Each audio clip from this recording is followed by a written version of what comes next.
Lọ Celestia kò sẹ́tì, ìjọ mímọ́ ẹ wá gbọ́, ohun tá lórí fẹ́ kéde.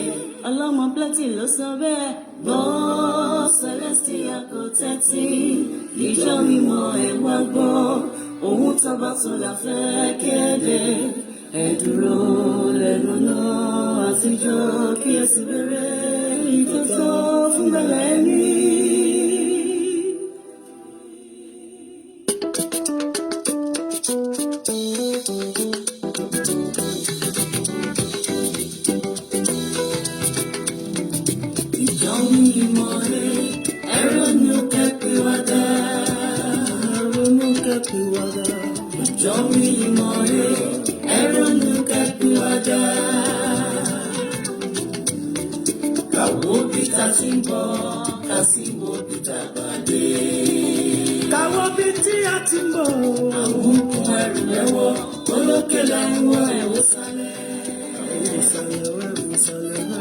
Ṣàtúnkẹ́ ló ti dàrú ní àbípínlẹ̀ ẹ̀ṣẹ̀ òbí. Ṣàtúnkẹ́ ló ti dàrú ní àbípínlẹ̀ ẹ̀ṣẹ̀ òbí. Ìjọ mímọ́ súnmọ́ bí ó wá gbọ́. Celestia ẹ máa tẹ́tí gbọ́. Ọ̀rọ̀ yìí ti di lagídígbò. Ọlọ́gbọ́n ló lè jẹ onímọ̀ lórí mọ̀ ẹ wá gbọ́. Àlọ́rọ̀ yìí ti di lagídígbò. Ọ̀rọ̀ yìí ti di lagídígbò. Ọlọ́gbọ́n ló lè jẹ onímọ̀ lórí mọ̀ ẹ wá gbọ́. Ọ̀rọ̀ ṣùnùkùn ojú ṣùnùkùn la máa fi sí. Ọ̀rọ̀ ṣùnùkùn ojú ṣùnùkùn la máa fi sí. Wọ́n ti ní bọ́mọdé bá ṣubú àwọ̀ wájú bá gbà bá pẹ̀sẹ̀ àwẹ̀ ìwò àwọ̀ tó fa sọ̀bọ̀ bí. Ìjọ mímọ́ níbo la ń lọ? Ẹ jẹ́ àwẹ̀ ìwò káwọ̀ ohun tó fa sọ̀bọ̀ bí o. Ìjọ mímọ́ ẹ̀rọ ní kẹ́pìwádà. Ronú kẹ́pìwádà. Ìjọ mímọ́ ẹ̀rọ ní kẹ́pìwádà. Káwo bí ta ti ń bọ̀, ká sì wo bí ta bá dé. Káwo bí tí a ti ń bọ̀. Àwọn ohun ẹrù ẹwọ́, olókè làwọn ẹrù sálẹ̀. Ẹrù sálẹ̀. Ṣàtúnkẹ́ ló ti dàrú ní àbípínlẹ̀ ẹ̀ṣẹ̀ òbí. Ṣàtúnkẹ́ ló ti dàrú ní àbípínlẹ̀ ẹ̀ṣẹ̀ òbí. Rántí pé ìgbà tí fẹ́ yọrọ ayọ̀dọ̀ ti ṣe kí o sì mọ̀. Àpò aláìgún mẹ́yọ̀. Àti pé iṣẹ́ wọn níwájú olùgbàlà.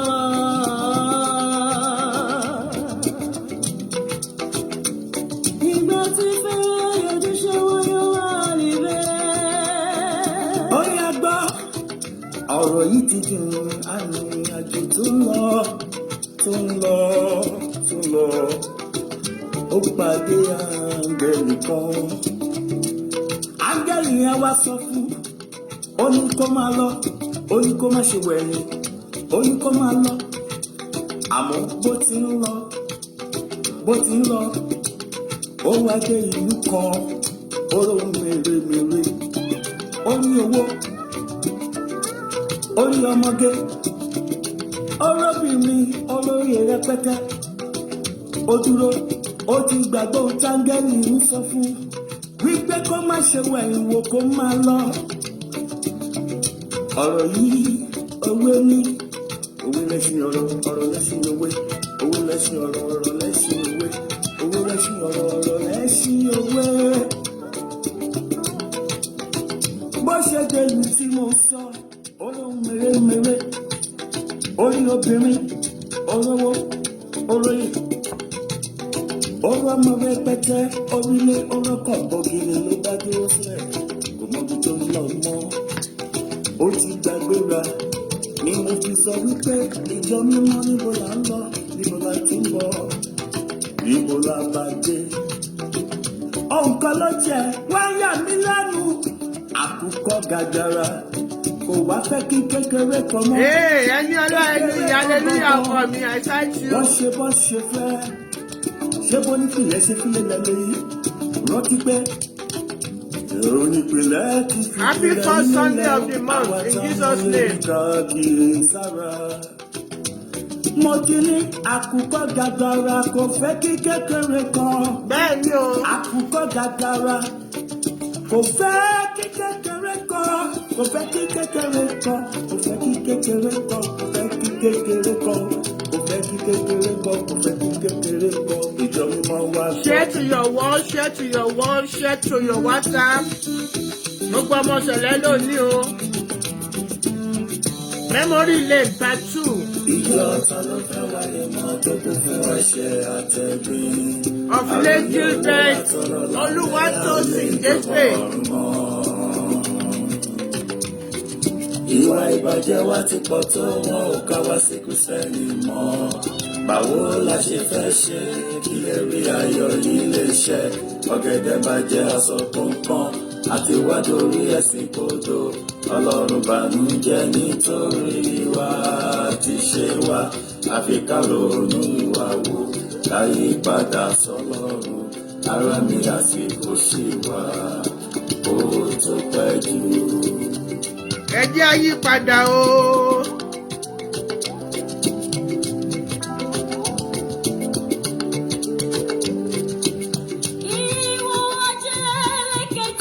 Eléke tàbí ẹlẹ́tàn ni ẹ́ ló dájú nínú ìjọ kan ṣoṣo náà ni o.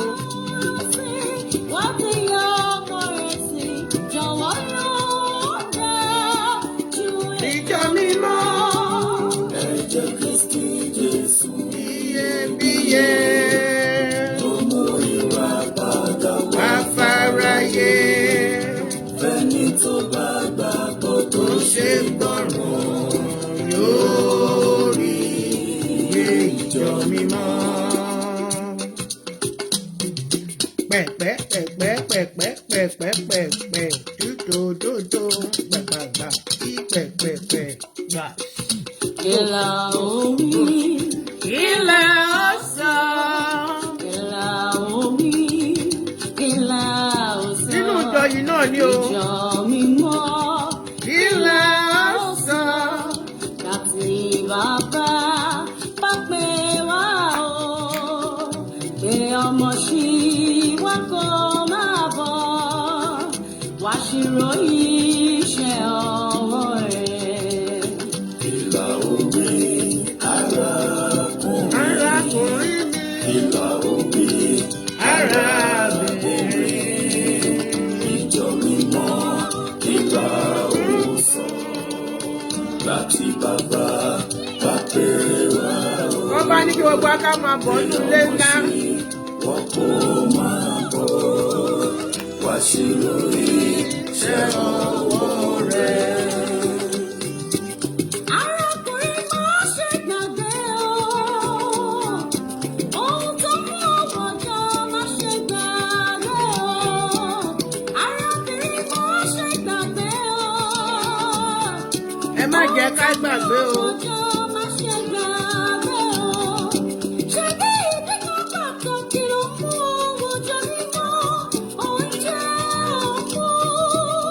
Ara tù ọ́, òun gba ìjọjẹ́. Ohun tó mú ọmọdé máa ṣe gbàgbé o. Ó yá bàbá, ṣe mí lára àtúnṣe, màmá jẹ́ ń bàyé jẹ́ o. Bàbá ṣe mí lálàtúnṣe. Màmá jẹ́ ń bàyé mi jẹ́ o. Bàbá ṣe mí lálàtúnṣe. Bàbá mímọ́ ṣe mí lára àtúnṣe. Ṣe mí lálàtúnṣe. Bàbá ṣe mí lára àtúnṣe. Bàbá ṣe mí lálàtúnṣe. Màmá jẹ́ ń bàyé mi Wó jẹ́ o. o. Bàbá ṣe mí Ó jẹ́ báyé mi lálàtúnṣe. jẹ́ o. Màmá jẹ́ ń bọ̀rùn mi jẹ́. Bàbá ṣe mí lálàtúnṣe. Màmá jẹ́ ń bàṣẹ́ mi jẹ́ o. Bàbá ṣe mí lálàtúnṣe. Màmá jẹ́ ń balẹ̀ mi jẹ́ o. Bàbá ṣe mí lálàtúnṣe. Hallelujah, hallelujah, hallelujah.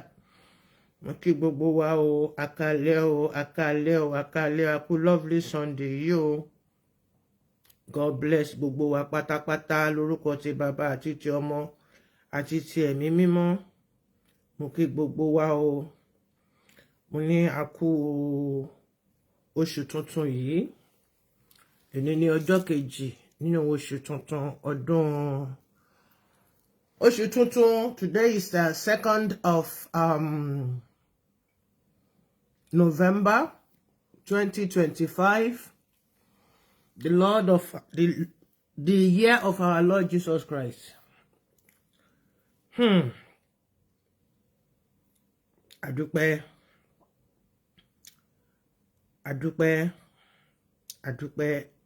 àtọpẹ́dá lọ́wọ́ Ọlọ́run Elédùmarè ọba alágbára. Báwo ni bá ti dùn tó tí ọmọ ìjọ mímọ́ tàbá wà nínú kíni, nínú ìrẹ́pọ̀, nínú iṣẹ́ Elédùmarè, nínú ọ̀rọ̀ Elédùmarè. Please help me share. Good evening, everyone. I'm your host, Oluwatoyin Obatola Darlington, aka Olomo Plenty. Help me share this program. You've been asking me when am I coming for the second part. This is the second part. The second part is here. God bless you. God bless me. Ìtàn bàbá wa Gilbert Jesse. Ṣẹ́rí nílé ayé yìí, ẹni tó lọ́run ṣe tirẹ̀, ta ló lè kọjú ìjà sí? Ó di pẹ̀kí, ire gbogbo pàdé mi lọ́nà, ó di pẹ̀kí. Ẹni tó lọ́run bá ti ń ṣe tiẹ̀, kò sí bá ṣe lè ṣe. Kò ṣe pa, kò ṣe lù ní pọ́npọ́ lórí. A máa manage ara wa lọ báyìí náà ni. May Jehovah Almighty bless each and every one of you for joining me tonight. I really appreciate you. The life of our daddy, Gilbert Jesse, is filled with suspense, sadness, joy. Mention it. It's even filled with awe.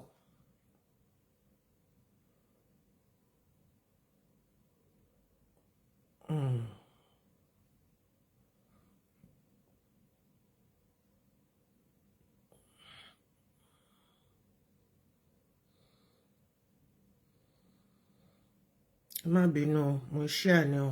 Torí àwọn tí wọ́n ní pé kì í share sí wọn. Wọ́n pé wọ́n wọlé ni. Ó mà ṣe o. Ṣùgbọ́n ṣá, lábẹ́ bó ti wùn kó rí, Olúwa ló ní gbogbo glory. Tẹ́ bá gbọ́ bí wọ́n ṣe fi ẹnu lálàṣe bàbá Jesse nítorí ọmọ ẹ̀ Bukky, nítorí pé tó wà lórí social media. Ọmọ Ádámù ò dá o. Ọmọ Ádámù ò dá o. Ayé ò ní fẹnu bà tiwa jẹ́ o. Lórúkọ Jésù Kristi. Ayé ò ní fẹnu bà tiwa jẹ́. Ayé ò ní fẹnu bàrà wa jẹ́. That is why I'm staying clear of social media. Because téèyàn bá sọ pé nǹkan tí èèyàn gbọ́ lórí social media ní kéèyàn máa fi deal pẹ̀lú yàn, ní kéèyàn máa fi rò pé bákan àbí bákan ni, èèyàn á gbẹ̀ṣẹ̀ o. Èèyàn á gbẹ̀ṣẹ̀. Ṣùgbọ́n bí ilé ayé ṣe gbà ni, ṣùgbọ́n ẹ má jẹ́ ká bá wọn ṣe bẹ́ẹ̀. Bẹ́ẹ̀ ni, bí tó tọ́ bí ilé ayé ṣe gbà ni, ṣùgbọ́n ẹ má jẹ́ ká bá wọn ṣe bẹ́ẹ̀, má jẹ́ ká bá wọn pẹ̀lú ọ̀bọ jáwúrà. Ohun tí wọ́n sọ nípa bàbá yìí lórí social media, àbùkù wo ni wọ́n ta sí orúkọ bàbá yìí lórí social media. ayé ò ní fẹnu bara wa jẹ́ o. This is part 2. You know, if you want to see part 1, you can check it here or you check it on my YouTube channel. Please, I need you. I need people to help me upgrade. I need just 4 people. Just follow me on my new page so that we can start using our page. Olomo Plenty 1. Type Olomo Plenty 1 and follow me there. I just need, I'm almost there. And people are so funny. People are so funny. People are so funny. And kò ní di pé kéèyàn máa bínú àbí nǹkan kan. Kò ní di ẹ̀. Nílò ẹ̀. Ẹ bá mi upgrade kíní yẹn kí n lè rí iye àwọn èèyàn tó yẹ kí máa fi lo page yẹn. Elijah Sunday, oh yeah, go and follow Olomo Plenty 1. Type Olomo Plenty 1 and follow that page. Ẹlẹ́kẹta ni tí wọ́n máa pull page mi down. Àti wọ́n tí wọ́n rán, àti wọ́n tí tó rán rẹ̀ nítorí ẹ̀tanú. Lórúkọ Jésù Kristi, tó bá ti lọ́wọ́ nínú bí page mi mẹ́tẹ̀ẹ̀ta bó ṣe disappear. Wọ́n sọ̀kan di pọ́n. Ilé ayé ẹ̀ ó máa gbogbo ohun tó dáa tóhun tí ò dáa tóhun tó mí àtóhun tí ò mí nínú ilé ayé ẹ̀ gbogbo ẹ̀ ló máa ṣòfò ẹ̀. Ẹ bá mi type Olomo Plenty 1 kẹ́ follow ẹ̀. I need just few people more so that I can start using that page. Ìtí wọ́n tún pull down yìí, how many followers ni mo ní níbẹ̀? Thousands and thousands of followers. Ẹ rò pé bóyá mo ń gbowó lórí ẹ̀, bóyá mo monetize ẹ̀, mo fi ń gbowó. Ara yín lè ṣe, ṣùgbọ́n mo mọ̀ wípé nǹkan tó ní kálukú bá ṣe ló máa gbà. Ohun tó mí àtohun tí ò mí nínú ilé ayé gbogbo ẹni tó wà nídìí pé kán máa put page mi down, kán máa destroy ẹ̀. Gbogbo ẹ̀ pátápátá lójú ẹ̀mí ló ṣe máa bàjẹ́. Yeye oge, ọmọ bàbá mi. Àmì Jésù Kristi. Ọmọ bàbá mi láti Kìṣí. God bless you. Màámi owó ni mò ń kó, ọlá ni mò ń kó, ayọ̀ ni mò ń kó. God bless you. God bless you. God bless you. Thank you for joining me. Àbúrò mi Christy Claire. Long time o. Hallelujah. Good evening, Okomi Eniola. God bless you. I congratulate each and every one of us for making it thus far. This is the 11th month. Let's say happy birthday. Fúnra yín, ẹ bá mi sọ pé congratulations to yourself. Bẹ́ẹ̀ ni àṣebàjẹ́ ò ní gbayì. Page mi mẹ́ta ọ̀tọ̀ọ̀tọ̀ ni wọ́n ti pull down. Ẹ wo iye ọdún tí mo ti ń bàbọ̀, ẹ wo kí n tó ení tere èjì tere tí mo fi wọ thousands. Oní 15,000 wà ń bẹ̀. Oní 35,000 followers wà ń bẹ̀. Gbogbo ẹ̀ṣà ni wọ́n ṣà ń pull down. Èmi kọ́ lẹ̀ ń ṣe, ara yín lẹ̀ ń ṣe. Àmì àṣẹ bàbá mi, àmì àṣẹ ọmọ bàbá mi. Yeye oge Adébọ́lá fúnra rẹ̀, I love you like anything. Èjì òjò kan ó nà. Mọ́mí Títì, àwọn màmá nìyẹn abiyamọ abọ̀já gbọ̀rọ̀gbọ̀rọ̀. God bless. Congratulate ara yín wípé kí ni, we made it thus far. Ọ̀pọ̀lájọ bẹ̀rẹ̀ January 2025 yìí. Láàárọ̀ yìí, wọ́n ti gbẹ́mìí mì. Ẹ rí pé títóbi lọ́lọ́run. Ẹ rí pé títóbi lọ́lọ́run. Olúwa ṣeun. Títóbi lọ́lọ́run o. Mo sú ní ire, mo gbà ní àdúrà. Hallelujah, my darling, my sweetheart, my one and only, my Idowu, my peperepe, my mini. Mo ma ṣẹ̀ṣẹ̀ jí mà ní ọkọ mi. Mo kúkú ṣẹ̀ṣẹ̀ jí ni, mo sùn oorun yẹn, in fact. Mo sùn. Àmì àṣẹ ọmọ bàbá mi, àmì àṣẹ Ìdùmarè lórúkọ Jésù Kristi. Yeye oge fúnra rẹ̀. Hallelujah, ọmọ bàbá mi láti Kìṣí. ọmọ Bátúlà láti Kìṣí, God bless you, I love you my sweetheart. Èjì ọjọ́ kan ọ̀nà mo wúre fún ọ ní àṣálẹ́ yìí, mo súre fúnra mi, mo ní orí rẹ ò ní gbà bí, àyà rẹ ò sì ní gbà èdìdì, mo súre fún ọ. Mo wúre fún ọ ní àṣálẹ́ yìí, mo ní ìtókù kí ọdún yìí kí ó parí, ẹrù tí abiyamọ kì í tú, wọn ò ní gbé wá ká ẹ mọ́lé, mo súre fún ọ. Mo wúre fún ọ ní àṣálẹ́ yìí, mo ní ohun tí wọn ò fi pamọ́ sí ẹ lọ́wọ́ ní ìkọ̀kọ̀, wọn ò ní béèrè rẹ̀ lọ́wọ́ rẹ ní gbangba, èyí tí wọn ò gbélé ọ lọ́wọ́ ní gbangba, wọn ò ní béèrè rẹ̀ lọ́wọ́ ẹ ní kọ̀kọ̀, mo súre fún ọ. Mo wúre fún ọ ní àṣálẹ́ yìí, mo ní ibi tí àwọn ẹgbẹ́ rẹ tí wọ́n ti ń rí ṣe, ò ní débẹ̀ kó má rí tiẹ̀ ṣe, mo súre fún ọ. Àṣẹ la fi ń dáhùn ọ̀rọ̀ níbí o. Àṣẹ wà, àṣẹ Èdùmàrè. Omi kì í balẹ̀ kó má nípa. Mo súre fún ọ ní àṣálẹ́ yìí wípé gbogbo ibi tó léwé àti egbò sí, wà á máa nípa rere. Mo súre fún ọ. Mo wúre fún àwọn gbogbo èso tó ti ara gbogbo wa jáde pátápátá. Mo ní níbikíbi tí wọ́n bá dé, ọjọ́ kì í yọ kó má kárí ayé, àlàkọlẹ̀ ní tòṣùmàrè. Gbogbo àwọn ọmọ wa, ògo ẹwà Olúwa yóò máa tàn yí wọn ká. Mo súre fún gbogbo àwọn ọmọ wa. Mo wúre fún gbogbo àwọn ọmọ wa wípé ogun tó ti ja ìyá, ogun tó ti ja bàbá, tí kò bá wa, tí kò kàn wá, kò ní kan ẹlẹ́dàá àwọn ọmọ wa. Mo súre fún àwọn ọmọ wa. Mo wúre fún àwọn èso tó ti ara wa jáde, ìyẹn ọmọ ìkejì, the great grandchildren. Wọ́n ráyè ṣe, wọ́n rí gbà lò, ojú òní tì wọ́n.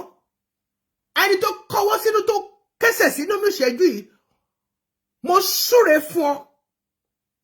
Mo ní o ti rúre wá sọ̀re.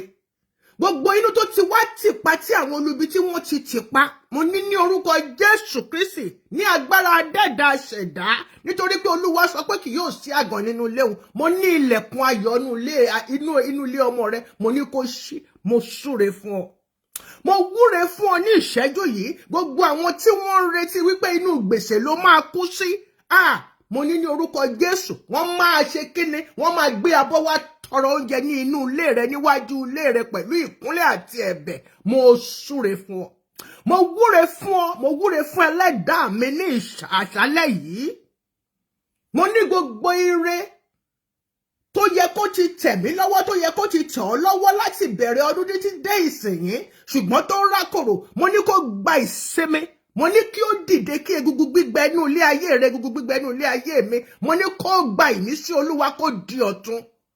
Bẹ́ẹ̀ ni, àṣẹ ni. Mo súre fún ọ. Àṣẹ ni Olúwa fi dá ayé, àṣẹ ni Olúwa fi dá ènìyàn. Gbogbo ohun tó wà ní àgbáyé, àṣẹ ló fi ń mí. Àṣẹ ni afẹ́fẹ́ fi ń mì, àṣẹ ni òòrùn fi ń ràn, àṣẹ ni ọjọ́ fi ń yọ, àṣẹ ni igi fi ń rúwé, àṣẹ náà ló tún fi máa ń wọ́wé. Ní ilé ayé rẹ, ò ní bá wọn bùrìbùrì jómùmù. Gbogbo ẹni tó ń wá ìṣubú rẹ, tó ń wá ìkọsẹ̀ rẹ, tó fẹ́ ṣe yegede rẹ, ní ojú ẹ̀mí wọn ni wọ́n ní kú, ṣùgbọ́n wọ́n máa wà láyé bí ẹni tí ò sí ni, tó máa fi wọ́n ṣe àkàbà débi ògo. Mo súre fún ọ. Mo ní gbogbo ẹni tó sọ pé ojú máa tì ọ́, bá mi lọ sọ fún ọ wípé ẹni tó paná lójú máa tì, kò kí ṣe ẹni tó tanná, nítorí pé òun náà yóò rùn nínú òkùnkùn. Mo súre fún ọ. Ẹni tó ní àṣẹ kó gba ẹnu mi ṣàṣẹ. Ẹ̀yin tẹ́ ní ìṣẹ́jú yìí, ẹ̀yin màlẹ́kà tí ẹ gbé ọrẹ sọ̀kalẹ̀ lónìí, tí ẹ gbé ìbùkún sọ̀kalẹ̀ lónìí ọjọ́ à ń sin Olúwa. Olúwa Ọlọ́run ọba Elédùmarè adẹ́dà ṣẹ̀dá.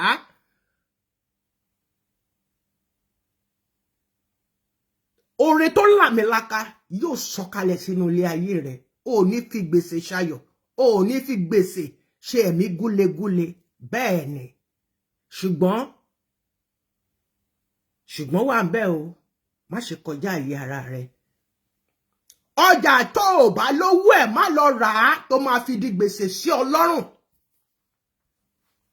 Ìṣẹ̀dá àwa kan wà tí ò kì í yáwó, má lọ bá wọn sọ pé mo fẹ́ kẹ́gbẹ́ máa yáwó, màá máa sọ díẹ̀díẹ̀, ò ní rí sọ, á dẹ̀ di àbùkù, á di ẹ̀sín. Ìwọ ìṣẹ̀dá tó ń gbọ́ mi ó mọ̀ wípé ẹlẹ́dàá rẹ kì í bá yàn dá owó pọ̀. Má ní pé mo fẹ́ jẹ́ kí n bá dà papọ̀, ọ̀rẹ́ mi ni ó ti òun ló kówó tó pọ̀ sílẹ̀. Òfìfo ọjọ́ kejì ọjà ló máa mú jáde ńbẹ̀ o. Á dẹ̀ tún di wàhálà, á di ìdààmú, á di yanpanyanrin. Ibi tí ẹnu dé ẹsẹ̀ ò débẹ̀, ayé ò ní fẹnu parawọ ẹ. Gbogbo ibi tí wọ́n ti fi ẹnu ẹ̀gàn pè ọ́, wọ́n yóò máa wá ọ kiri láti yin Olúwa lógo láti ara rẹ̀. Àṣẹ ọ̀rúngún kò yí padà. Jésù àpáta ìgbàlà wa. Àmín, àmín, àmín àṣẹ Ìdùmarè. Ẹ káalẹ́ ẹ̀yin ìyá mi, ẹ̀yin bàbá mi, mo kí yín tọlátọlá, mo kí yín tiyìtiyì, mo kí yín tẹ̀yẹ̀tẹ̀yẹ̀ ìmísí. Káàbọ̀ sórí ètò Celestial Church Shalom. Celestial Church Beth Shalom Parish. Ẹ káalẹ́, ẹ káàbọ̀ sórí ètò. Ọmọ bàbá mi Yèyé Oge, I love you torí tẹsẹ̀. Tapa titan, God bless you. Let us go now. Ẹ jẹ́ ká hallelujah méje. Hallelujah, hallelujah, hallelujah, hallelujah, hallelujah, hallelujah, hallelujah. Ẹ bá mi kíra mi kú oríire. Ẹ sọ pé mo kú oríire. Ẹ sọ pé Olúwatóyìn. Ọmọ Tádé ṣe fún Ṣayọ̀. Ọmọ Sábìtù Ajílàrọ̀, ẹ bá mi ọmọ Bátúlẹ̀ sọ fún mi pé mo kú oríire nítorí pé Olúwa ti ṣe tèmi. Ẹ jẹ́ bá mi pín ètò yìí. Ẹ bá mi kíra, ẹ kí mi kú oríire, sọ pé Olúwatóyìn ó kú oríire. Olúwatóyìn ó kú àjàyè. Olúwatóyìn ó kú àjàbọ́. Olúwatóyìn, ìmísí Ọlọ́run nílé ayé rẹ kò ní di asán, kò ní dófìfo. Ẹ sọ bẹ́ẹ̀ sí mi. Àmín. Mo ṣe àṣẹ, mo gbé àṣẹ àdúrà mi. Bẹ́ẹ̀ ni.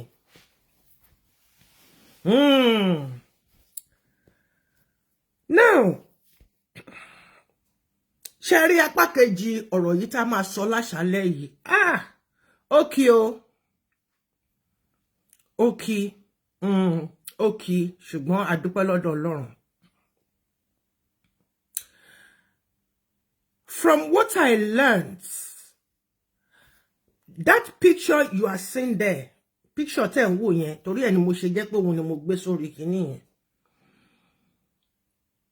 Adé tí bàbá tí wọ́n gbélé wọn lórí ń bẹ̀ yẹn. That picture happened to be the last picture of Baba Jesse with sound health.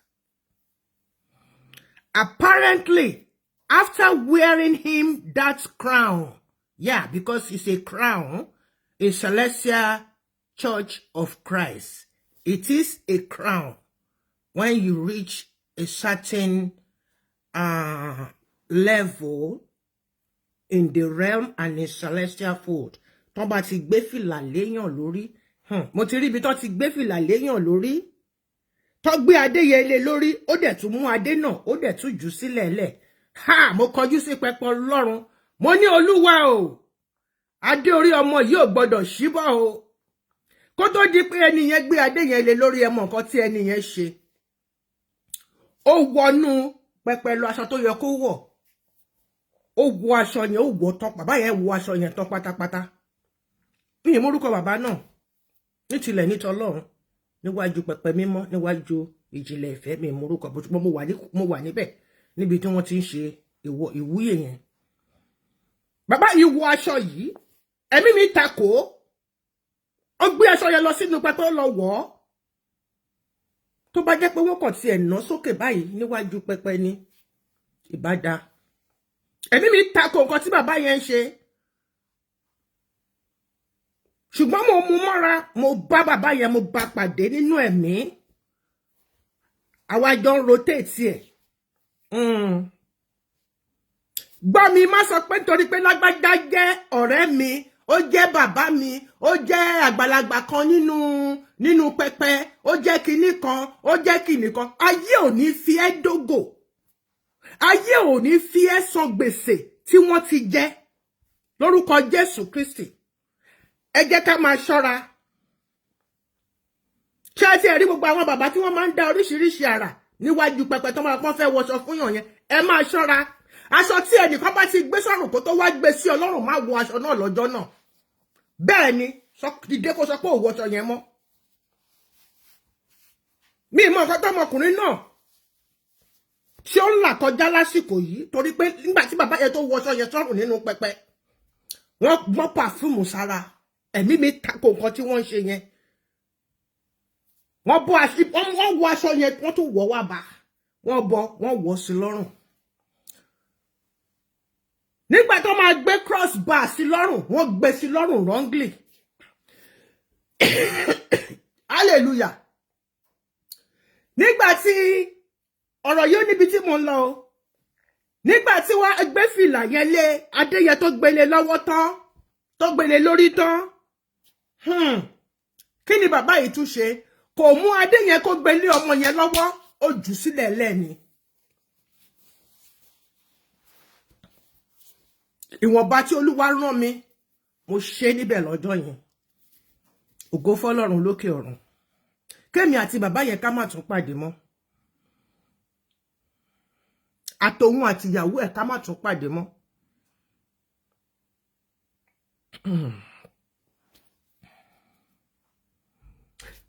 Adé tí wọ́n gbé lé bàbá Jésè lórí yìí, he was hell and healthy nígbà tó kúnlẹ̀. Sound health. Apart, because mo bèrè pé kí ni nǹkan tó ṣẹlẹ̀ sí bàbá Jésè, kí ló pa wọ́n?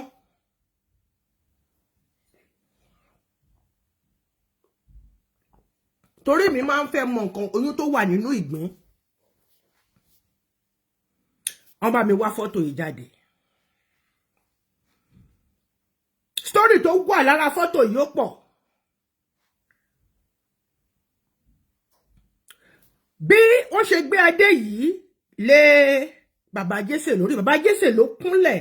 Bàbá Máforíkàn ló ń gbé adé lé bàbá Jésè lórí níbẹ̀ yẹn, àti àwọn àgbààgbà, àwọn bá mi tí gbogbo wọn tí wọ́n lajú sílẹ̀, tí wọ́n dẹ̀ fi inú, tí wọ́n dẹ̀ fi ń de bàbá Jésè, tí wọ́n fi inú dé, tí wọ́n fi inú dé gbogbo ẹ̀.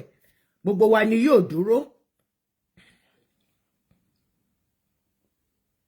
Bí wọ́n ṣe kinní yẹn tán, bá ṣe gbé adé yẹn lé wọn lórí tán, tó gbàdúrà. Níwájú gbogbo àwọn tí wọ́n wà yìí, wọ́n ní kí bàbá Jésè allegedly wọ́n lọ ní pé kí ni, ó yá Jésè, ó yá jókòó sẹ́gbẹ́ mi dédédédé, ó yá jókòó. Mo pronounce it as a new pastor. Láti ìṣẹ́jú ìlọ, ìwọ ni pastor tuntun. Ká tó pe Gentle Jack ní ìṣẹ́jú àáyá. Láàárín gbogbo wọn bẹ̀. Bàbá Jésè kígbe ní ohùn rárá. Ó bẹ̀rẹ̀ sí ní pariwo ẹ̀sán rí. Kì í ṣe ẹ̀fọ́rí o. Ẹ̀sọ́rí, ẹ̀fọ́rí yàtọ̀ sí ẹ̀sọ́rí. Torí bá ń sán ẹ, á dàbẹ́ ní pé wọ́n lu hámà ń bẹ̀ ni. Torí bá ń fọ́ ẹ, ó ní bó ṣe máa wá. Ẹ̀fọ́rí ní ọ̀nà mẹ́ta tó máa ń gbà wá sí mẹ́rin. Ìmí máa ń bẹ̀rẹ̀ láti ọwọ́ ọ̀tún. Ìmí máa ń bẹ̀rẹ̀ láti ìpàkọ́. Ìmí máa ń bẹ̀rẹ̀ láti etí òsì. Ṣé rí tó bá bẹ̀rẹ̀ láti ibi báyìí, orí mi orí ayọ̀, orí mi orí ayọ̀, orí mi orí ayọ̀. Yìí tó bá bẹ̀rẹ̀ ní ọ̀gangan ojú òsì, ó máa mú kú lọ ni. Nítorí pé kí ni? Ó ti lọ erupt nerves tó wà nínú orí. Bí bàbá Jésè bó ṣe jí pé wọ́n ní brain rush nìyẹn.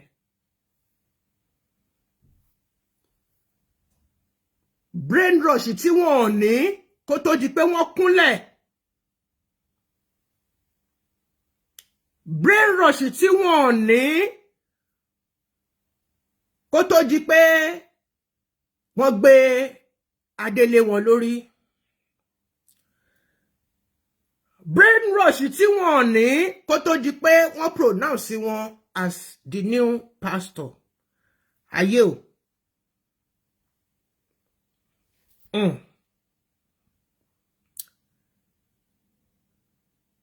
Anyway, bí ẹ̀sọ́rí yìí bó ṣe bẹ̀rẹ̀ tó di rògbòdìyàn tó di nǹkan ńlá tó jẹ́ pé kò síbi tí wọ́n gbé wọn dé ní Nàìjíríà, kò sí nǹkan tí wọ́n lò, wọ́n láti rush wọn padà lọ sí Amẹ́ríkà lọ fún treatment. Àbálọ àbábọ̀ ẹlẹ́mìí gbà á. Allegedly ni o, I wasn't there. Ṣùgbọ́n k'Ọlọ́run kó máa ṣẹ́gun fún wa.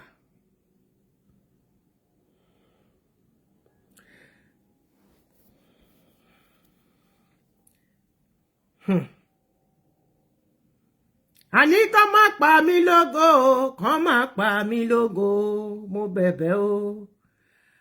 Ẹni tí ó mọ̀ gbà tàbí àkókò tó níṣẹ́ ṣiṣẹ́ ògo kí wọ́n má pa mí lógo. Àní kí wọ́n má pa mí lógo, kán má pa mí lógo ayé. Ẹni tí ó mọ̀ gbà tàbí àkókò tó níṣẹ́ ṣiṣẹ́ ògo kán má pa mí lógo. Ẹni tí ò lógo rárá tàbí tá ò dá ògo mọ́, ògo lè nítumọ̀ sínú wọn. Ni mo fi wá wípé àní kán má pa mí lógo, kán má pa mí lógo. Ẹni tí ó mọ̀ gbà tàbí àkókò tó níṣẹ́ ṣiṣẹ́ ògo kán má pa mí lógo. Ẹni kán má yọra wọn lẹ́nu o, kán má lọ ṣera wọn léṣe. Àwọn tó ń torí mi sáré. Ẹni kí wọ́n lọ gbé jẹ́, kán má lọ ṣera wọn léṣe. Ẹni tí ó mọ̀ gbà tàbí àkókò tó níṣẹ́ ṣiṣẹ́ ògo kán má pa mí lógo. Ayé ò ní pa ògo mọ́ wa lára. We need to be extremely careful with words of mouth.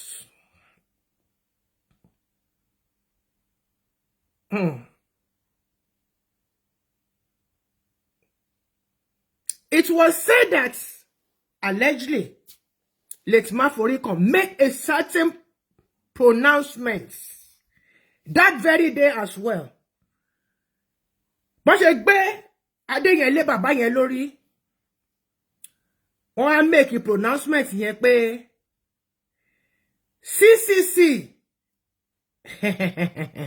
will end up with an uncountable pastors from every corners. Is that not what is happening in CCC today? Let us learn. Let us all be careful. Níbi tí àwọn àgbàlagbà wọ̀nyí bá ti jókòó sí, níbi tí àwọn àgbàlagbà yìí bá ti ń ṣe nǹkan tó bá ti ń sọ ọ̀rọ̀, inú ẹ ló mọ̀, ara la mọ̀, àmọ́nú. Tó bá ti ń sọ ọ̀rọ̀, ẹ má fi gbogbo ẹ̀ rẹ́rìn o. Èyí tó yẹ kẹ́rẹ́ ẹ máa rẹ́ lẹ́sẹ̀kẹsẹ̀. Olúkáyọ̀dé Ẹlẹ́mídé, mo kí yín bàbá mi, ẹ káàbọ̀. Nicholas Adéyì, Alonge Foundation, God bless. Alonge Foundation, wow. That means that Alonge Foundation is still running. God bless. Ẹ̀yin tẹ́ wà nídìí ẹ̀. Ọlánipẹ̀kun Israel, God bless. Hallelujah. Ahọ́n wa yìí, ikú àti ìyè ló wà ńbẹ̀. Ìyè tó wà ńbẹ̀ ló máa jẹ́ tèmi àti yín lórúkọ Jésù Kristi. Now, a rí pé bàbá Jésè, wọ́n ní ẹ̀tọ́ àwọn ni láti ṣe kíni, láti di pastor lẹ́yìn bàbá Àjọṣe. Tòótọ́ ni. I was told that when late Bada was on sick bed at Greenwich Hospital in London, he told late Pastor Philip Hunsu Àjọṣe that Philip, quote, Philip, what Baba did not do for me before his demise, I will do it for you. And what? I will do it for you. And he pronounced late Philip Hunsu Àjọṣe, Reverend Àjọṣe. Right, Reverend.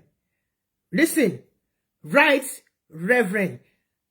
Meaning, Papa made early Baba Bada his right Reverend because of pé ẹnì kejì àwọn ni ọlọ́wọ́ ọ̀tún wọn ni right Reverend.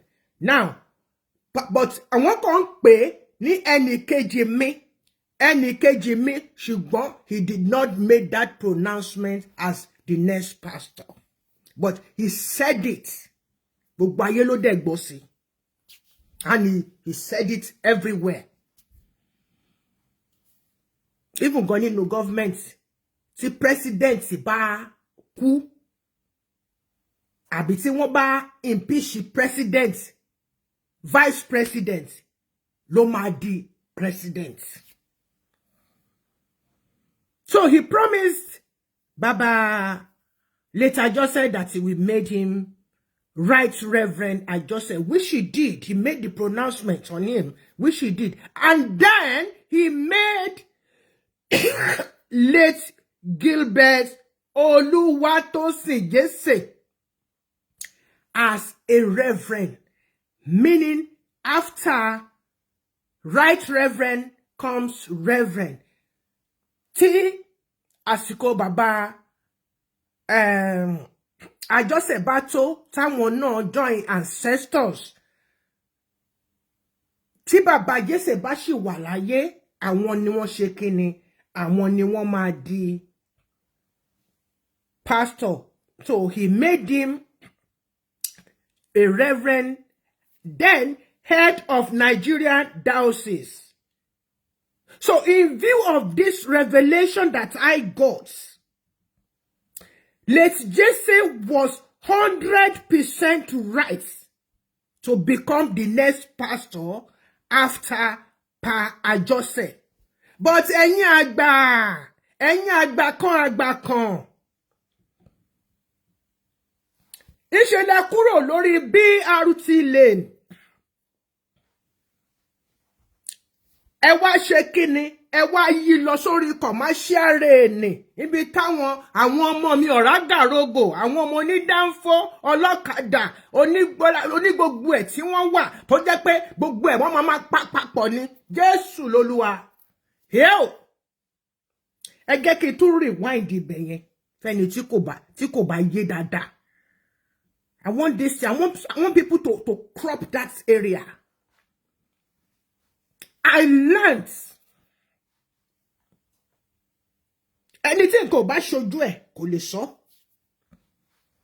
I learned from àwọn kan tí wọ́n mọ̀ tí ó dẹ̀ ṣojú wọn.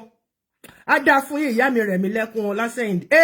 Ọmọ bá mi má o ọmọ bá mi kí ti gbé ilé wọ́ ohun ògo wẹrẹ mi ń kọ́ o. A máa júṣe làṣẹ Èdùmàrè. Alálẹ̀ àwòrì àgbè wá o.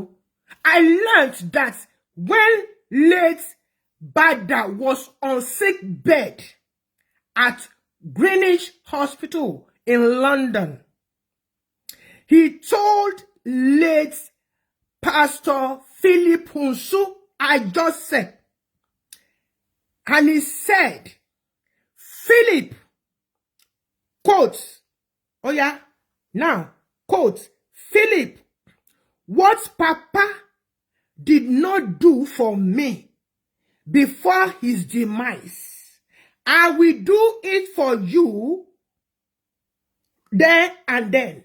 I will do it for you. And he pronounced late Ajose as Right Reverend Ajose. There, still there, while still in the same conversation, he made, Baba Jesse was not there, but he left that legacy, that voice behind, and made late Gilbert Oluwatosin Jesse as Reverend. Now, Baba Jose, he made him Right Reverend. That means you will come after me. Then after you comes Jesse as the head of Nigerian diocese. And in view of these revelations, hadn't me Papa himself did the same thing for Papa Bada. That was the reason why late Bada made mention that, used that phrase, what Papa did not do for me, I will do it for you.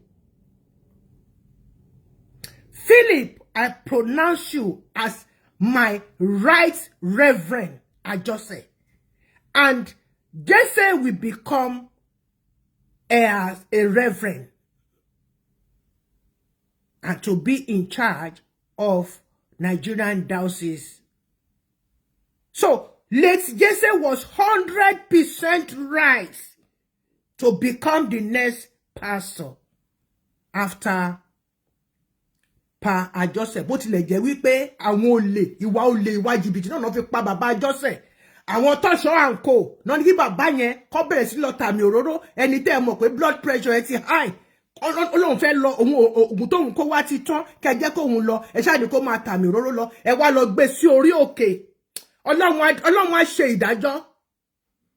Kò sí bó ṣe lè lérò lẹ́yìn tó bá ṣe ibi máa ṣe ẹ́ padà ni. Bami Akíṣọ̀wọ́n Peters, Eka Lesa, God bless you. Ẹ lọ gbé bàbá Jesse, bàbá Ajose, ẹ lọ gbé wọn sórí pátákó, ẹni kan máa wọ́n òróró sí àwọn èèyàn lẹ́nu lórí. Èrò pọ̀ rẹpẹtẹ nínú ọ̀run burúkú, bàbá yẹn ń làágùn BP wọn ti kọjá bó ṣe yẹ. Ẹni tó ní BP tó tún wà diabetic, tẹ́ni kó máa ṣe gbogbo nǹkan tó ṣe tó bẹ́ẹ̀ yẹn. Tó máa tàmì òróró látàárọ̀ títí dalẹ́. Ìkà ò jẹ́ ṣe tiẹ̀ bẹ́ẹ̀. Gbogbo yín pátápátá lolúwa máa dá láre. Gbogbo yín pátápátá lolúwa máa dá lẹ́bi. Gbogbo yín pátápátá lolúwa máa dá ní méjèèjì. Tó bá tọ́ sọ oníkálùkù mú. Gbogbo yín pátápátá lẹ máa kúkú gbóná. Bàbá yẹn ré bọ́ látorí òkè, ìyẹn bàbá Ajose, bẹ́ẹ̀ ni ibi tó ti ń tàmì òróró. Ẹni tó wá ti pronounce ẹ̀ to wear his shoes. Ẹgbógun tí ẹ bẹ̀rẹ̀ sí ní sọ àtàwúrẹ́. Ẹ yíwọ́ kúrò ẹ̀yin àgbàkan ní wòlíì 42 ìsọnù. Ó ti di wàhálà sí gbogbo yín ní gbá báyìí nísìn. Ilé ògbà yín ọ̀nà ògbà yín. How I wish Papa set this record straight properly before joining the saints instead of changing the sketch he drew from the beginning. Alas, here we are today. Yam pepper scatter. Agbada gerege wòlíì 42.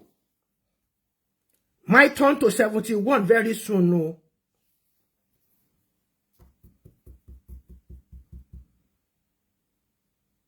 All in the name of fearing not to be killed. Ìgbàwọlá niku. Bá wí àkú. Ẹni tó bá rò pé bóyá òun pààyàn.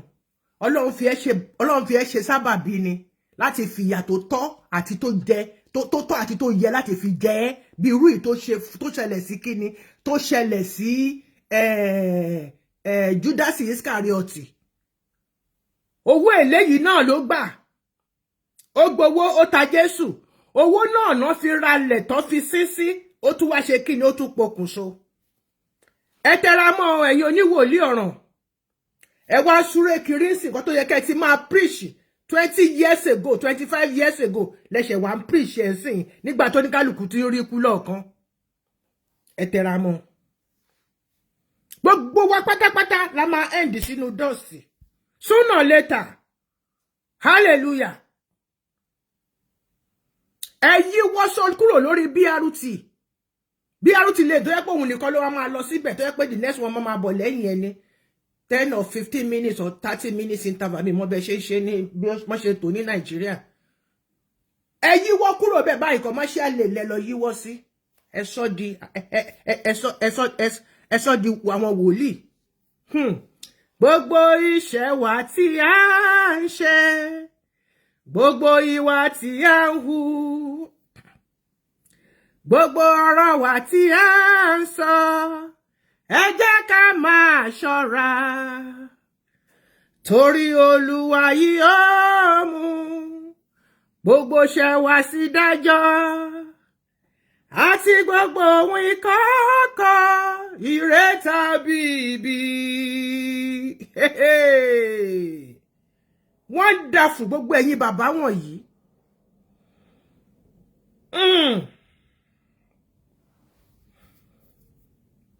Now, ebi ló tọ́ sí ìwọ kọ́ bàbá Jésè ló tọ́ sí lẹ́yìn bàbá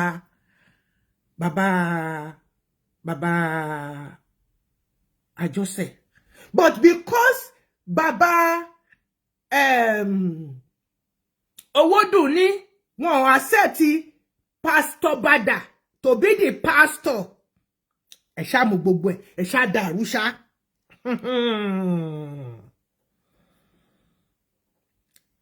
So because he was rejected, after going from one place to another to tender his case, you all refused. You refused to listen to him, saying that he was too harsh. He was not harsh. He was a man of valor, a man of vision, a man of purpose in Celestial Church of Christ. So, he formed his own diocese. Baba Elesho then closed his own evangelical group and merged with Baba Jesse. And Pa Jesse made Baba Elesho his evangelical chairman of the formed diocese worldwide, but passed away before he could carry out the mission he created that diocese for.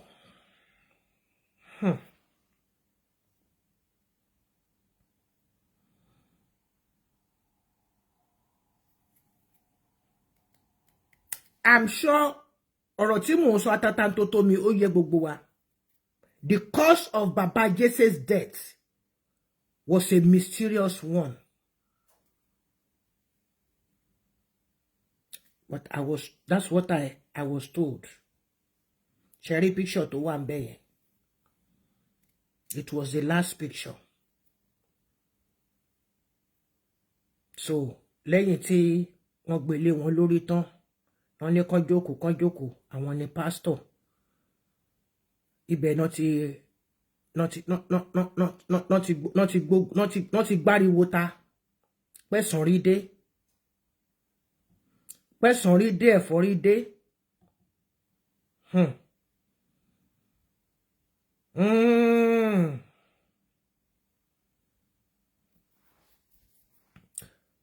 It was the frustration and rejection he received after much reasoning with all of them, with all the so-called elders then,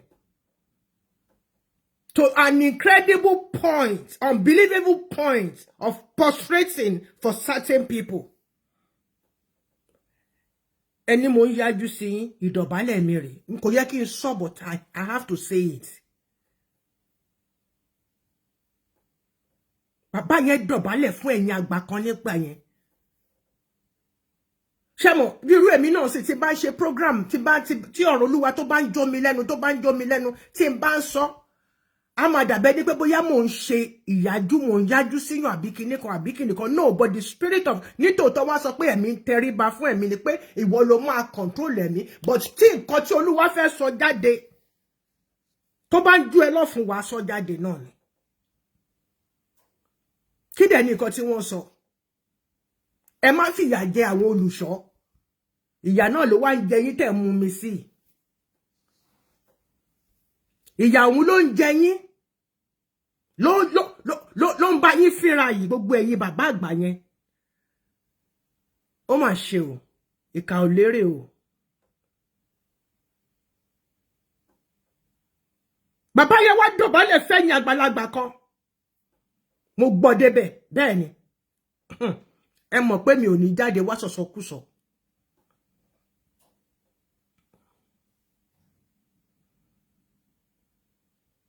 Gbogbo yín ẹ panupọ̀ ẹni náà kíní kan ẹ ti rí i pé ó máa dínà jẹ fún yín. So the man was furious and made a nasty pronouncement against himself. But ẹ jẹ́ kí n fi bẹ̀ yẹn sílẹ̀.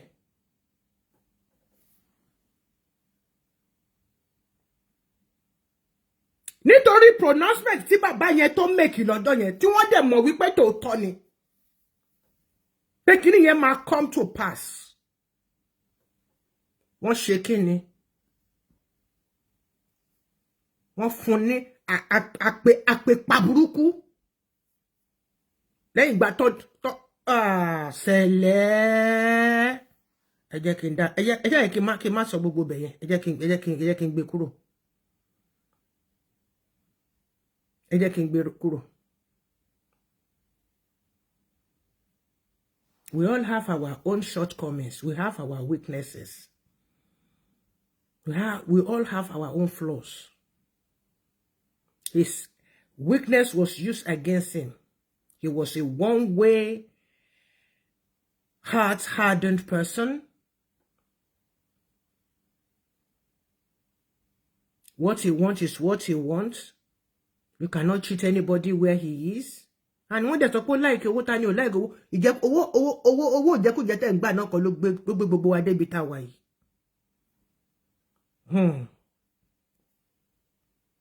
That typical Ìlàjẹ stubbornness. And the board of trustees were against it, that he can never be CCC pastor because wọ́n mọ̀ pé àwọn ò lè ṣeṣekúṣe bí jẹ̀díjẹ̀dí. Kò ní gbà pé kó get away gbogbo nǹkan tóun ti map sílẹ̀ tó ti wà nínú ọkàn òun pé kí àwọn olùṣọ́ kí wọ́n máa jẹ gẹ́gẹ́ bí èrè. Wọ́n sọ pé tó bá ṣe nídìí pẹpẹ á jẹ nídìí pẹpẹ. They all believe that once he becomes the pastor, he will rule them with iron hand, with no one to control him. And today, the outcome of their decision, òun ló bí wòlíì 42 till where we are today in CCC.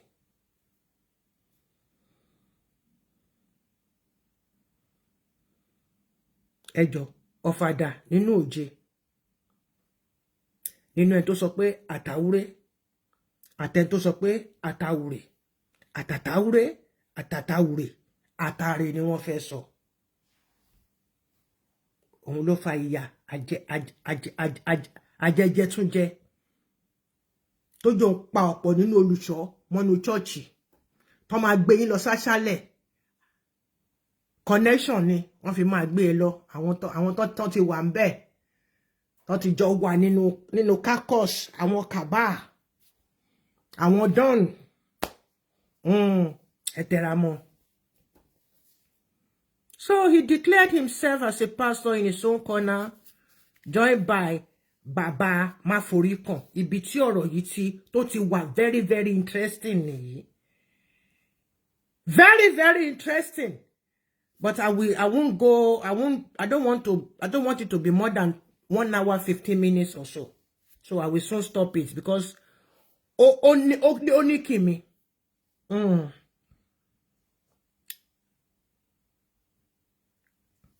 bàbá má forí kọ̀ join ẹ̀ bàbá rẹ̀ bàbá Leon bàbá Oroboni bàbá Pascal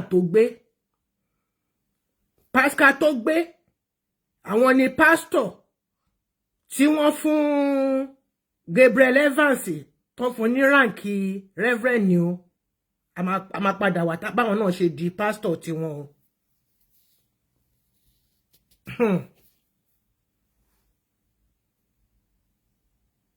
Torí ẹni tó bá ti lè fún ní right reverend òun ló máa di the next pastor so bàbá tó gbé náà pastor ní láyé tiwọn so ẹ máa retí reverend Evans láti di another pastor nígbà tí bàbá Pascal ṣe àpáwọn ní ṣe láti àní àbíyá yìí náà ni náà sọ Evans náà sọ di reverend anẹ ṣẹ̀ṣẹ̀ bẹ̀rẹ̀ ni.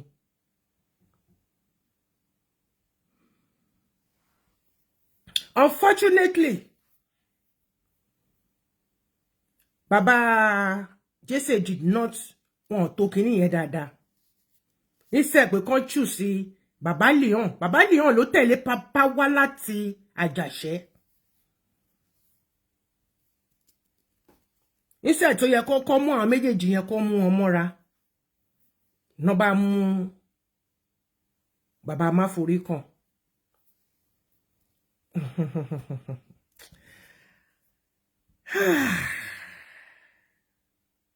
Kí nìdí tó fi mú bàbá Máforí kan? Nítorí pé oore ọ̀fẹ́ torí lára bàbá Máforí kan. Bàbá Máforí kan jẹ́ ni tí àwọn èèyàn bẹ̀rù gidigidi.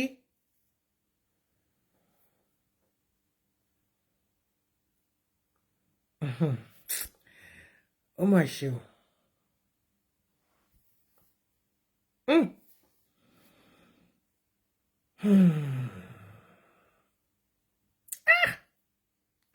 Ilẹ̀ máa ń jẹ tó wáyé pé ilẹ̀ lè pọ̀ gbogbo àwọn bàbá wọ̀nyí jáde kán wá tún nǹkan tó gbogbo àwọn wọ̀nyí ni wọ́n bá papa wọn ni wọ́n bá papa ṣe náà bá papa ṣiṣẹ́ náà bá ṣe gbogbo ẹ̀. All these babas they are among the papas listed numbers for the rank of most evangelists. Baba Bada dẹ̀ carry it out wọ́n sọ gbogbo wọn di most evangelists. Mo ṣe bàbá ààrẹ àti bàbá kìíní ṣe gba most evangelists wọn tán wọ́n fi bàbá Jésè sílẹ̀ wọ́n padà lọ sí international. Now, what I don't understand is àbòsí tí àwọn bàbá wọ̀nyí tí wọ́n tẹ̀ ṣe láàrin ara yín. Ẹ jẹ́ pera yín ní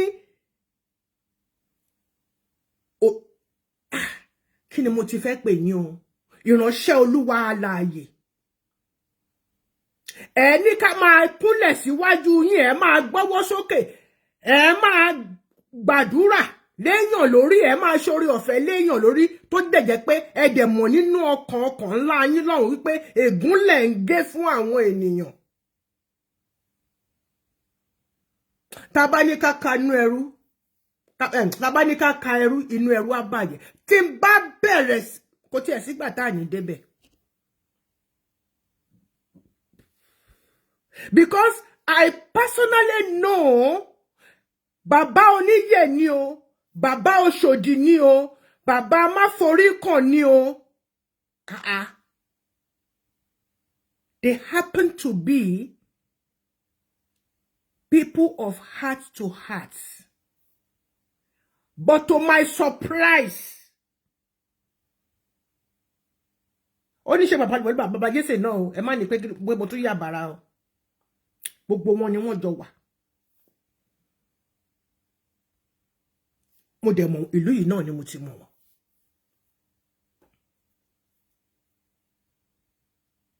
Nígbà tí mo tún gbọ́ pé bàbá oníyè náà tún declare ara wọn as a pastor. He made a shepherd tó wà nílùú yìí a reverend Àwòyẹmí. He turned him to reverend, meaning his deputy. They want to carry on his...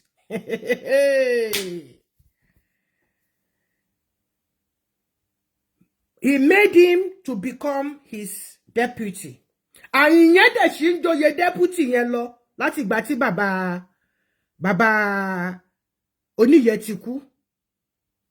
Ní Belgium yìí náà ló wà o. Ìyẹn ò tiẹ̀ ń báyàn ṣe.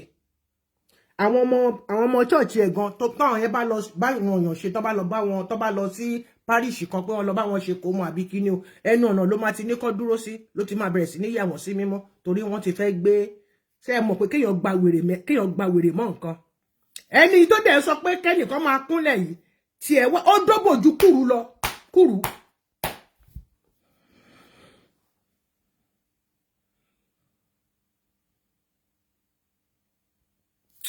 Ẹ jẹ́ kí n dúró níbẹ̀ yẹn lálẹ́. Omijé fẹ́ máa gbọ̀n mí. Torí gbogbo àwọn bàbá wọ̀nyí ni mo mọ̀ wọ́n papọ̀ nílùú yìí. Nílùú Belgium yìí. Èmi tí mo èmi kékeré yìí.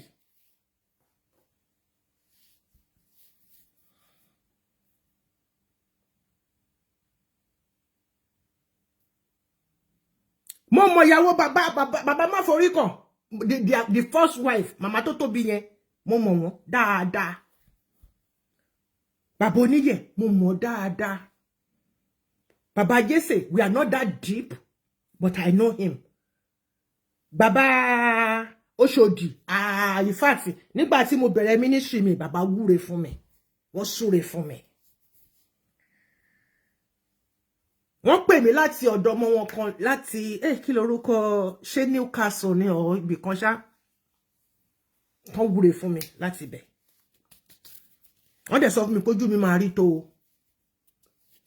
Yeah, he told me ojú mi máa rí tó. Very nice man, light in complexion, fragile looking, but spirit filled, endowed.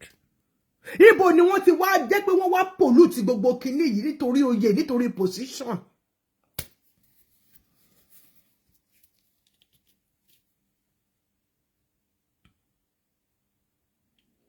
Bàbá Jesse wọ́n di pastor ṣùgbọ́n nínú àìlálàáfíà nínú ìnira wọ́n ti lo gbogbo bá ìgbà tí wọ́n máa lò yẹn.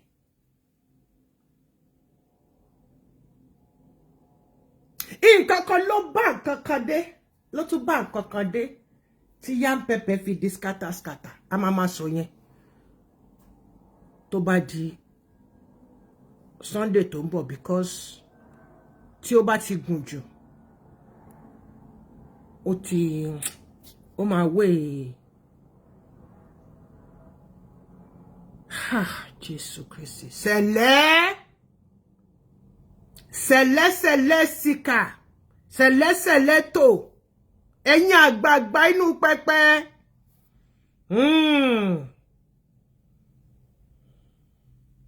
Tí bá ń tẹnu bọ̀rọ̀ lọ bí Barrister ńgbà yẹn ni a ní máa forin fọ́gbà yànga.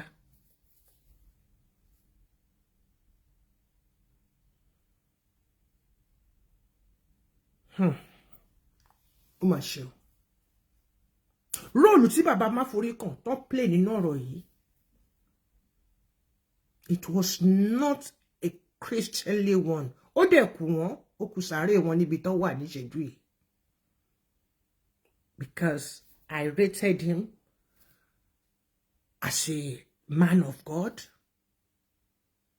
But was he really a man of God? Or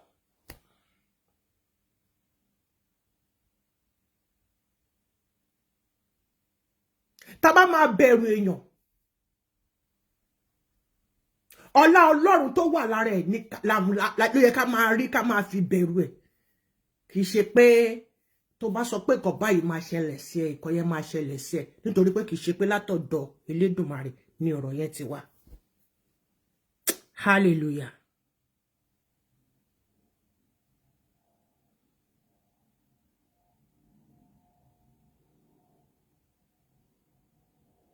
mo kàn máa ń wo jọun má forí kan ni mo kàn máa ń wo nìyẹn á rí mi báyìí á wúlé báyìí á rí mi báyìí á wúlé báyìí mo kàn máa ń wo ni ní London bẹ́ẹ̀ yẹn torí pé ó ti jolùṣọ́ mo kàn máa má kàn tiẹ̀ wò báyìí nígbà tí mo ti kí lẹ́ẹ̀mejì tí mo ti rí tó ti sọ̀rọ̀ ẹ̀dọ́ lọ́wọ́ wá kí wá kúnlẹ̀ fún un mo kàn ṣọ́ọ̀nù ẹ̀ dànù who the hell are you torí pé ó ti ga fìrìgbọ́n sílẹ̀kùn mo kàn máa ń wo ni ó jọra ẹ̀ lójú bí nǹkan mi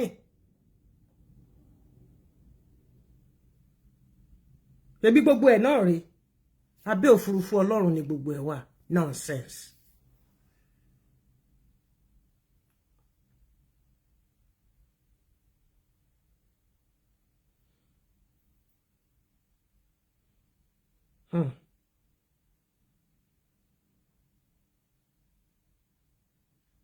Kí ló fà á tí Ọmọge fi jáde?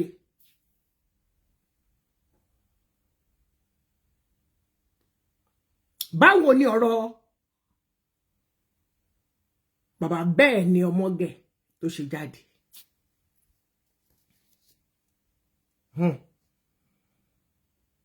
Tó bá sọ pé olùṣọ́ kan ò fẹ́ máa tẹ̀lé, bàbá kan ò fẹ́ máa tẹ̀lé, níjọ́ tó bá máa jù ẹ́ sọ́lọ́pọ́n, níjọ́ tó bá máa jù ẹ́ sọ́lọ́pọ́n, wàá fẹ́ lè kú dànù.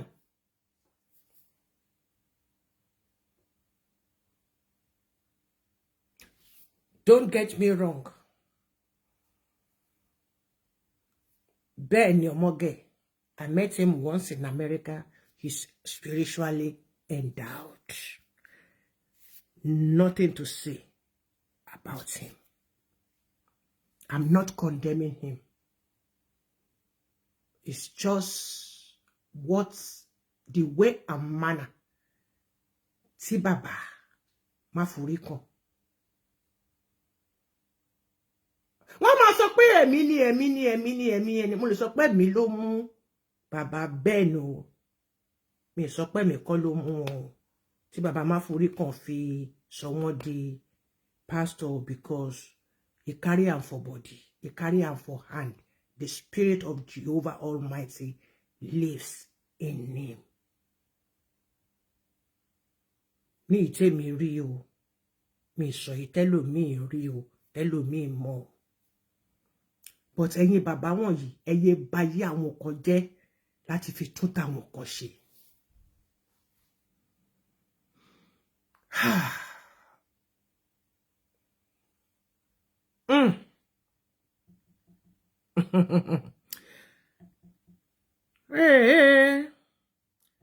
Kàn má pa mí lógo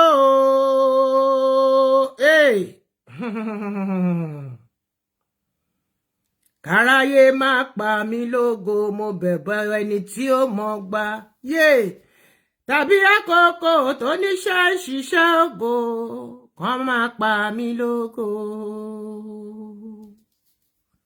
Àní kàn má pa mí lógo, mo ní kàn má pa mí lógo, mo bẹ̀bẹ̀ ẹni tí ò mọ̀ gbà tàbí àkókò tó níṣẹ́ ṣiṣẹ́ ògo, kàn má pa mí lógo. Ẹni tí ò lógo rárá tàbí ta ò dá mọ́ ògo. Ògo lè ní túmọ̀ sírú wọn, wọ́n á wá fẹ́ paná ògo. Ìyẹn ni mo fi wí pé kí wọ́n má pa mí lógo, káráyé má pa mí lógo, mo bẹ̀bẹ̀ ẹni tí ò mọ̀ gbà tàbí àkókò tó níṣẹ́ ṣiṣẹ́ ògo, kàn má pa mí lógo. Ṣẹlẹ̀ mọ́ bó ṣe ń pa ògo mọ́yàn lára. Ẹ fura, ẹ fura o, ẹ fura o, ẹ fura o, ẹ fura. Ọmọdé wọ̀nyí ẹ fura. Àwọn àgbà ṣẹlẹ̀ mọ́ bó ṣe ń pa ògo mọ́yàn lára. Wọ́n á jàgbà. Tó bá gbẹ́kẹ̀lé wọn jù, wọ́n á jàgbà. Tó bá mọ ibi tó wíìkì sí, wọ́n á sọ ẹ́ di nànàmú. Hallelujah. I remain your host, Oluwatoyin Obatola Darlington, aka Olomo Plenty. Today is the 2nd of November 2025. ẹni tí ó mọ̀ gbà tàbí àkókò tó níṣẹ́ ṣiṣẹ́ ògo kan máa pa mí lógo. Ẹ bá mi sọ fún wọn kán má lọ yọra wọn lẹ́nu o, kán má ṣe yọra wọn lẹ́nu, mo bẹ̀bẹ̀ ní tí ó mọ̀ gbà tàbí àkókò tó níṣẹ́ ṣiṣẹ́ ògo kán máa pa mí lógo. Àwọn tó ń torí mi sáré ká,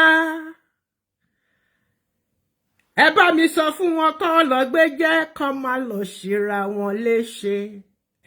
Ẹni tí ó mọ̀ gbà tàbí àkókò tó níṣẹ́ ṣiṣẹ́ ògo kan máa pa mí lógo.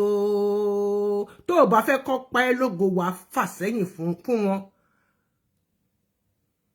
My father in Christ, my uncle in Christ, my kinní kan in Christ. Wọ́n á dúró ní ẹ, wọ́n á mú ẹ jẹ.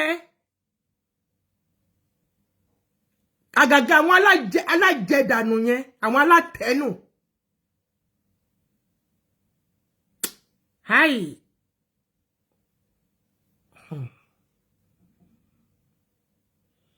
Ẹni tí ò lógo rárá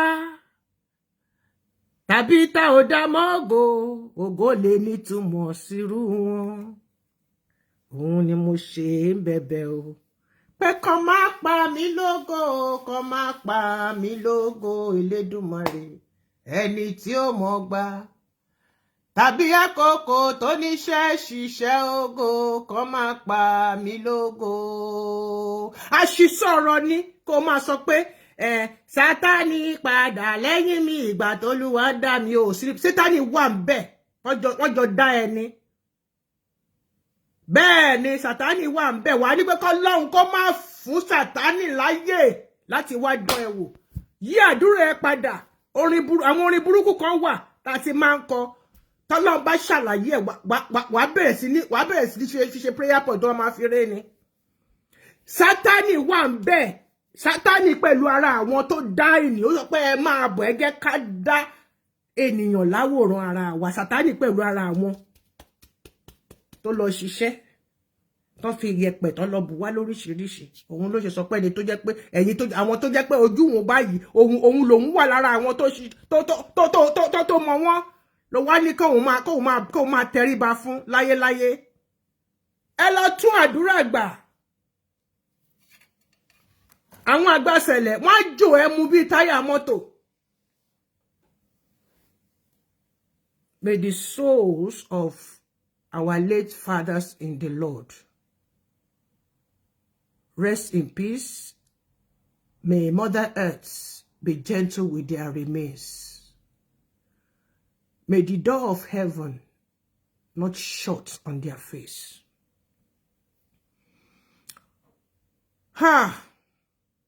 Nǹkan ṣẹlẹ̀ níṣẹ̀lẹ̀, ẹ bá ń gbọ́ mẹ́wàá ń ṣẹlẹ̀ ló ń jẹ́ bẹ́ẹ̀. Ohun tí mo rí ni ohun tí mo mọ̀ ni.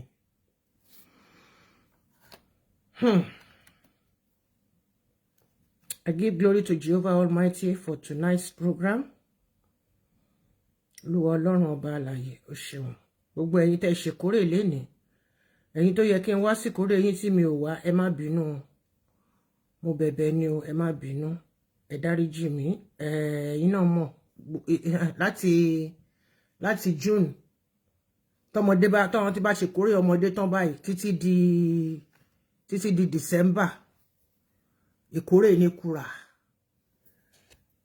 Ẹ gbà bí bẹ́ẹ̀ ṣe rí mi lọ́dún yìí. Ọlọ́run ọba á jẹ́ ká ṣe tẹ̀mí nínú ayọ̀ àti àlàáfíà. Ẹ̀yin ìyá mi, ẹ̀yin bàbá mi nínú Olúwa, ẹ tún wá yín tò nínú ìjọ mímọ́ wọn. Ẹ tún rìn ẹsẹ̀ yín, ẹ tún rìn. Ìyá mi Olúwakẹ́mi Johnson, God bless you.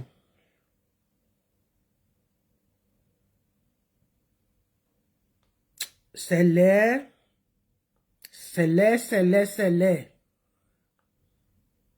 Ó mà dá o. Ó mà ga o.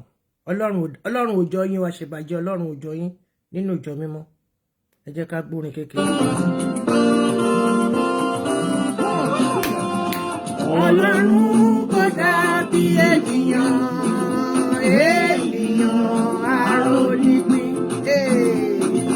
Èèyàn ìbá dàbí Ọlọ́run, wọ́n ìbá pé kọjọ máa rọ̀ nínú ṣẹlẹ̀, wọ́n ìbá ṣàkóyé bọ́n ṣe ń fẹ́. Wọ́n ìbá dorí ayé kodò, agbára ìbá pa wọ́n bí ọtí. Wọ́n ìbá kọjú ìjà sọ́lọ́run. Ènìyàn arónípin ẹ má kú ìyà. Níṣẹ̀lẹ̀ ẹ̀yin àgbàyà nínú pẹpẹ. Tó gbàgbé ènìyàn. Èrò rere ló ní sí mi. Ènìyàn fi rẹ̀ Ọlọ́run. Oníyànjẹ́ kí ara yín tẹ́ fi wé Ọlọ́run níṣẹ̀lẹ̀. Erùpẹ̀ lásán lẹ jẹ́ ẹ ti gbàgbé. Erùpẹ̀. Irú Ọlọ́run ni ò sí o. Retí ẹlẹ́yà wọ́n lè fi t'Olúwa sí o. Ojo lóṣù Dẹ́dẹ́dẹ́, a ò mọ̀ bí tó máa rọ̀ sí o. ènìyàn rọra ṣe. Ọlọ́run bẹ̀ lókè, àsọ̀rọ̀ máa yẹ o. Ìwọ kọ́ ló dá mi sínú ìjọ mímọ́. Ẹ̀yin kọ́ lẹ bí mi sáyé o. Ìwọ kọ́ ló wò mí dàgbà. Arónípin ìyá. Ẹ̀yin kọ́ lẹ dá mi ò gbogbo ẹ̀yin àgbà sẹ̀lẹ́tà pé ilé èèyàn ta súnmọ́ yín tẹ ní ká fòká nìṣó. Elédùmarè àsọ̀rọ̀ máa yẹ o.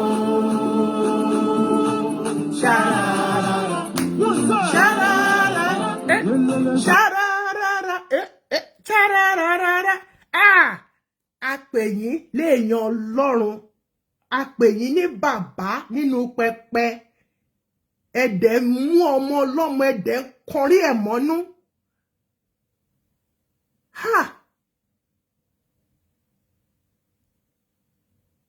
Ó mà ṣe o.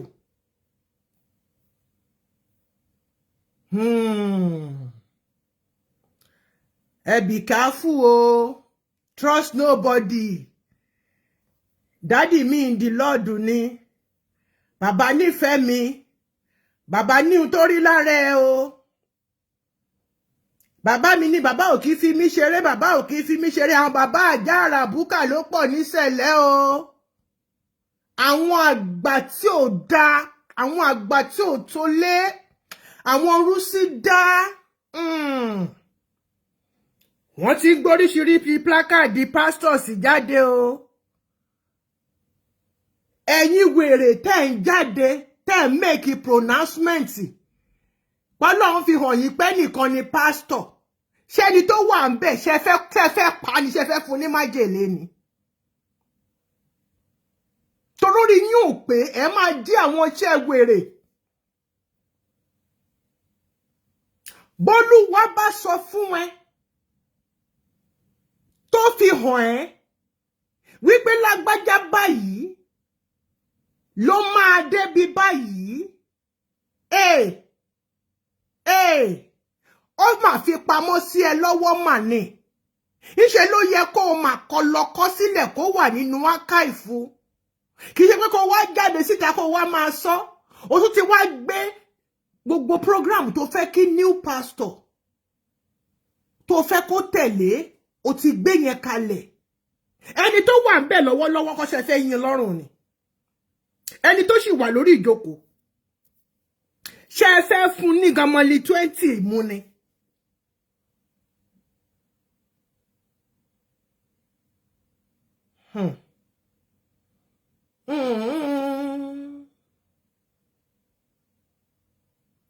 Ó ti dá. Olúwa bèrè lọ́wọ́ gbogbo wa. God bless me. God bless you. Have a lovely, lovely week. Tomorrow, by the grace of Jehovah Almighty as the Spirit directs. And throughout the week, we have a very heavy agenda. May Jehovah Almighty see us through as the Spirit directs. Gbogbo yín pátápátá ni mo kí, ọmọ bàbá Ṣónibárẹ̀, àna Ṣónibárẹ̀, God bless you. Ṣé Ṣónibárẹ̀ kan náà ni? Ṣé ọmọ bàbá Bolton nìyẹn? God bless you. I'm plenty sign out. Ẹ ṣọ́ra níṣẹ̀lẹ̀ o. Gbogbo ẹ̀yin òpònú afọ́fúngbẹ́mu tẹ́ ń jáde síta tẹ́ ń jà. Tíbẹ̀ tó sọ pé kinní kan, mélòó nínú ọmọ Ọ̀ṣọ́fà ló jáde tó wá bàjà. Ẹ lọ forí yí gbé nǹkan tí ò ń ṣe tiyín, ayé àyín lẹ́nu. Àwọn tí wọn ò mọ̀ bẹ́ẹ̀ tí exist, tí wọn ò mọ̀. Tí wọn ò mọ̀ yín, wọn ò mọ̀ polóyín lọ́yọ̀ọ́, tán bá ti fún yín ní 20 naira data. Ẹ bọ́ sórí network, ẹ bẹ̀rẹ̀ sí ní ṣòṣì. Ẹ máa sọ nǹkan tí ò yẹ kó jáde lẹ́nu yín, ẹ máa sọ. Àánú yín ṣe mí. Tó bá dá páú, ìwọ ló ṣubú. Wọn ti ẹ̀ ní débi tí nǹkan ti ṣe débi tán máa sọ pé wọ́n ṣe nonsense. Ọlọ́mọ plenty sign out. Ire o. Hallelujah.